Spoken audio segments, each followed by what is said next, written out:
लोकसभेत महिला आरक्षणासह मतदारसंघ पुनर्रचनेचं विधेयक विरोधकांनी पाडल्यानंतर अमित शहांनी हे विधेयक कोणत्याही परिस्थितीत मंजूर करून घेण्यासाठी सगळ्या राज्यातली ताकद कामाला लावली। पण यातली खरी अडचण आहे ती म्हणजे भाजप-प्रणित एनडीएकडे घटनात्मक बदलासाठी जेवढे आकडे लागतात ते ना राज्यसभेत आहेत ना लोकसभेत।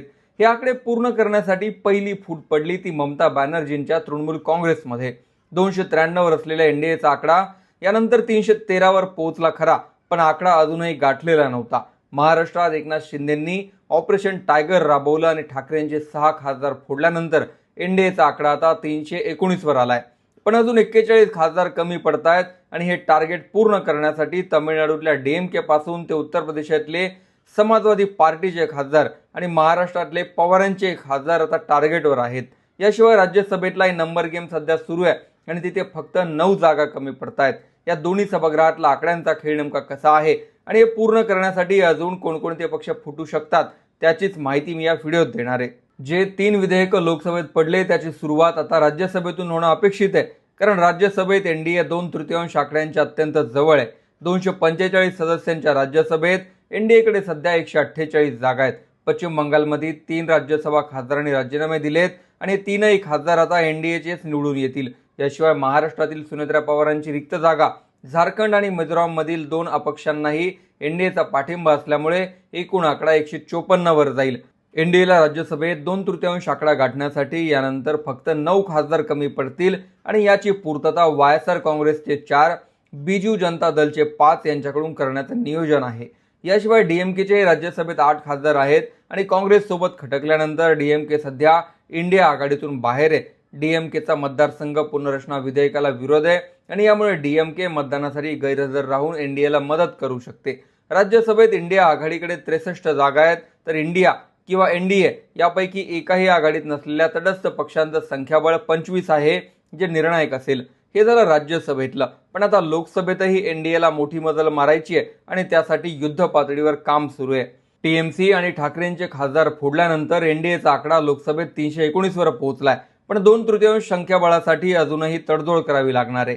लोकसभेत एनडीएचं संख्याबळ आता 319 होईल। इंडिया आघाडीत काँग्रेसचे 98, समाजवादी पक्ष 37, पवार गट 8, टीएमसी 8, ठाकरे 3 असं एकूण संख्याबळ 184 आहे। याशिवाय डीएमके 22, वायएसआर 4, आप 3 असं दोन्ही आघाडीत नसलेल्या पक्षांचेही एकूण 38 खासदार आहेत। खासदार फोडीचं वारं पश्चिम बंगालनंतर महाराष्ट्रात पोहोचलंय।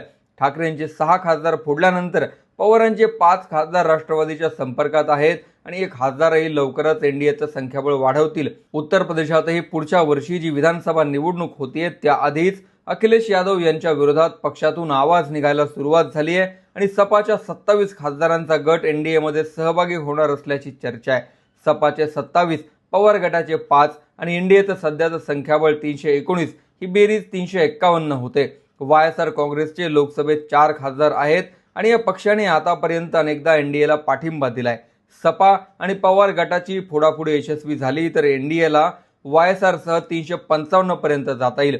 या सगळ्यानंतरही 5 खासदार कमी पडल्यानंतर डीएमकेचे खासदार मतदानासाठी गैरहजर राहून एनडीएला मदत करतील असं नियोजन लावलं जात आहे। तमिळनाडूमधील विधानसभा निवडणुकीनंतर डीएमकेने काँग्रेससोबत फारकत घेऊन स्वतंत्रपणे विरोधी पक्ष म्हणून राहण्याचं जाहीर केलंय।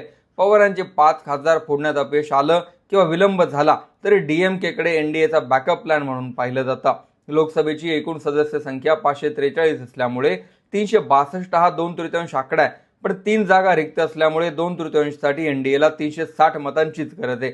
यात एक अट अशी असते की मतदानाला जेवढे सदस्य हजर आहेत त्यापैकी 2/3 सदस्यांची गरज असते। महिला आरक्षण विधेयक पडलं त्यावेळी 540 पैकी 528 खासदार उपस्थित राहिल्यामुळे 2/3 आकडा 352 वर आला, तर विधेयकाच्या बाजूने 298 मतं पडली। एनडीएला तेव्हा फक्त 54 मतं कमी पडली होती।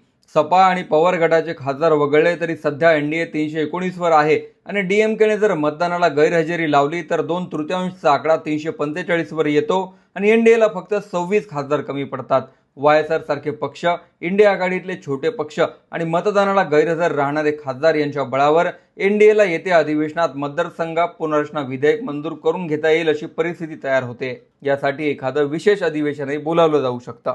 गेल्या लोकसभा निवडणुकीत भाजपला उत्तर प्रदेश, महाराष्ट्र, पश्चिम बंगाल अशा महत्त्वाच्या राज्यांमध्येच प्रचंड मोठा फटका बसला होता आणि त्यामुळे घटना दुरुस्तीसाठी वारंवार विरोधकांच्या सहकार्यावर अवलंबून राहावं लागतंय. मात्र विरोधकांनी मतदारसंघ पुनर्रचना विधेयकासह एकूण 3 विधेयकं मंजूर होऊ न दिल्यानंतर एनडीएने आता वेगवेगळ्या राज्यातून आपली ताकद वाढवण्यावर भर दिलाय. यात महाराष्ट्रातून एकनाथ शिंदे यांनी हातभार लावलाय, तर सुनेत्रा पवारही हातभार लावण्यासाठी प्रयत्न करतायत.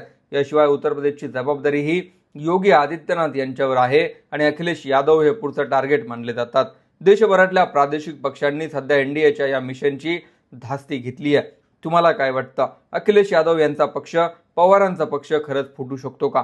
तुमचं मत कमेंटमध्ये जरूर लिहा.